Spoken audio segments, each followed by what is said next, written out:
சாலையோரத்தில் நடந்து வரேன், ஒரு ஆட்டோ பிடிக்கிறேன். அந்த ஆட்டோவில் ஏறிட்டேன். ஐயா இங்கே தாண்டி ஒரு பஸ் ஸ்டாண்ட் ஒன்று இருக்குது, ப்ரைவேட் பஸ்லாம் போகும். ஏன்னா அந்த ப்ரைவேட் பஸ்ஸில் பாதி நிப்பாட்டிக்கலாம், அப்படி ஒரு ஆர்வம் எனக்கு. நாங்கள் நிப்பாட்டி நான் போயிடுறேன் அப்படின்னு சொல்லிட்டு பஸ்ஸில் போய் ஏறுறேன்.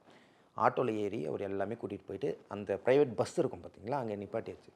அங்கே பாருங்கள், அந்த ஆட்டோவில் கேஏ ரெஜிஸ்ட்ரேஷன் வண்டி, அதான் கர்நாடகா வண்டி, அதான் அந்த தெலுங்கர்களோட பார்டர் தான் அது, அந்த பார்டர் வண்டி. அங்கே ஒரு வேல் ஒன்று இருக்குது, ஆட்டோ அந்த ஸ்டீரிங் முன்னாடி வேல் ஒன்று இருக்குது பித்தளையில்.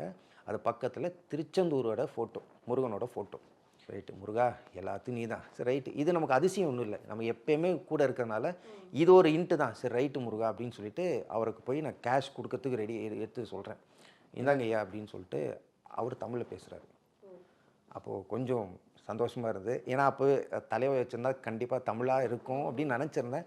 ஆனால் அவர் பேர் லாஸ்ட்டில் வந்து முருகன் தான் அவர் பேரும். கடவுளாக வந்து இறக்கி விட்டீங்க தலைவா, முருகா நன்றி அப்படின்னு சொல்லி அவருக்கு சொல்கிறேன். சொல்லிவிட்டு பஸ்ஸு இறங்கின அடுத்த நிமிஷம் பஸ் வந்துருச்சு. பஸ்ஸு போகிறேன்.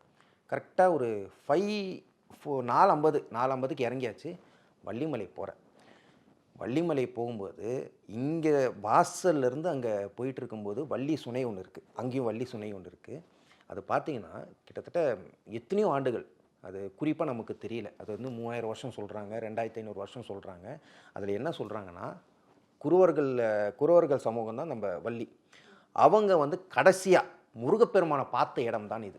முருகப்பெருமானை தலைவனை சந்தித்த இடம் வள்ளிமலை.